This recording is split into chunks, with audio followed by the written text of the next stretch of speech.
中国甲日本最近的关系真歹，中国的官方阁一直伫网络顶铺影片，鼓吹琉球人独立。根据周刊的报道，中国甚至透过台湾的帮派牵线，吸收着琉球当地帮派来进行着渗透。台湾甲日本的国安单位即摆是严密来监控，要来防堵中国的认知作战。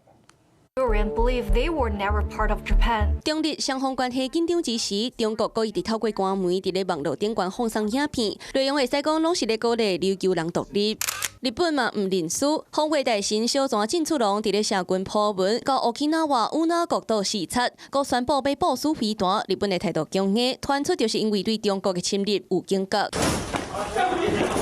日本的调查会甲台湾学徒，捌因为跨国运毒，互刑事局逮捕。即马周刊阁报道，台湾正做日本毒品的主要转运站，幕后黑手敢若嘛是来自中国。根据周刊报道，中国长期透过台湾学徒运毒，互日本的旭流会，同时提供资金，互旭流会伫咧琉球土匪性的投资，互因伫咧当地有土地，也是经济控制权，对居民做洗脑，分化甲日本的本土关系。中国是无孔不入嘛，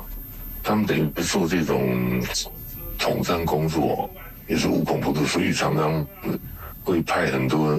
各种不同阶层的人来吸收一些薪资嘛，公部门、军方什么的，或是来黑道啊。沖縄上大的学徒日本旭流会，经过真早就甲台湾的德联邦有接触，双方的关系袂歹。张安乐阁捌邀请旭流会来台宴会，引发关注，敢若就成做中国吸收的目标。 很早期，几十年前就已经有这种情形，因为以前早期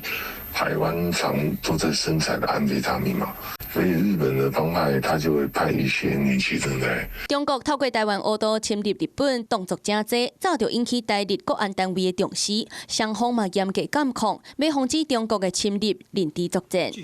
Hello， 我是林仙怡。想要抢先掌握最及时的新闻资讯吗？赶快订阅、按赞、开启小铃铛，锁定华视新闻 YouTube 频道。